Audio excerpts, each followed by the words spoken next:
Discuss Republican Congressman Mike McCaul of Texas. He is the ranking member of the House Foreign Affairs Committee. I want to start by asking you about your Republican colleague Adam Kinzinger's tweet today, where he said, quote, "Do not let my colleagues pretend today that Trump and Trump's then Secretary of State Mike Pompeo didn't set in motion the Afghanistan withdrawal.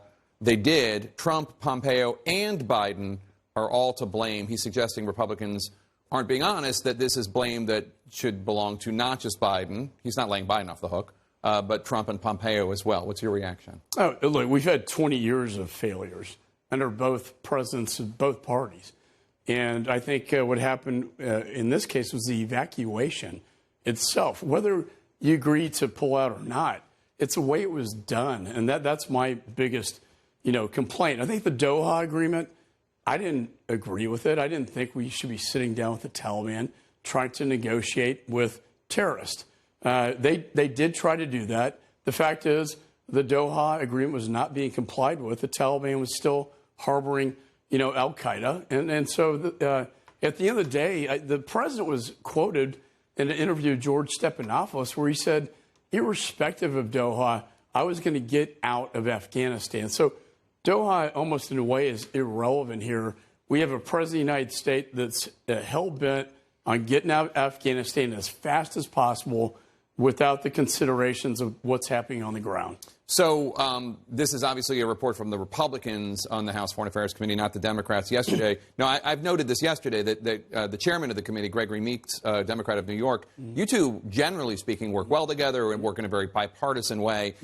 Yesterday, you told CNN that the Democrats in the committee were initially interested in participating, but were told to stand down by the Biden administration. Meeks said the issue was he didn't think it should be about the withdrawal. It should be about the entire 20 years. And here's how he responded to that specific allegation.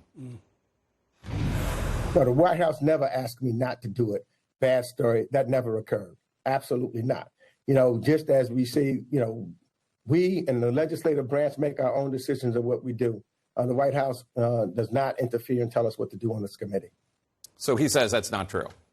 Well, look, Greg and I get along very well as chairman. I'm ranking member. However, look, we've only had one hearing oversight on Afghanistan after this debacle. After that time, it's shut down. I don't know why.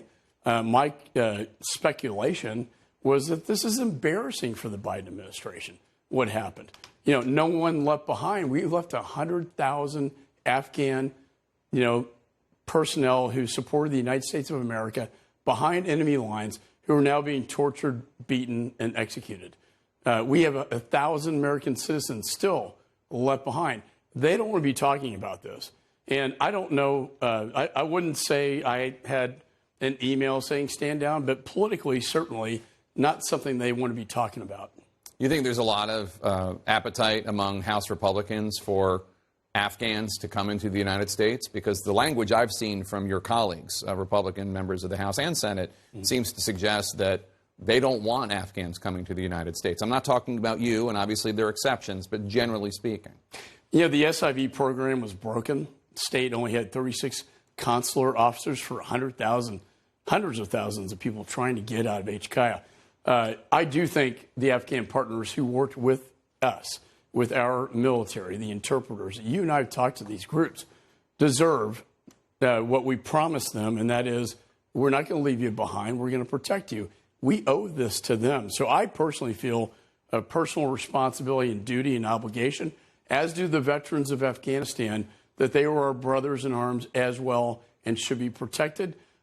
Some people get on the planes, Jake, that should not have, and they didn't pass the vetting process and the clearance.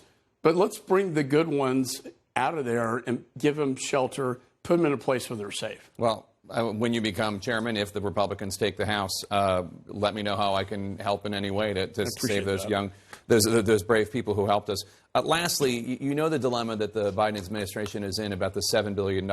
You don't want to give, the Biden administration doesn't want to give this money to the Taliban for fear of what they'll do with it. But you see the starvation, the people who are suffering in Afghanistan. How does the Biden administration, how does the United States help these people without arming or whatever the Taliban? It's very. I'm talking to Samantha Powers right after this. She's the USAID, director, about how can we get this assistance that Congress appropriated in a way that's not going to go to Al Qaeda or ISIS or help the Taliban, in their effort. It's a very dicey, tricky issue, but the poverty's real.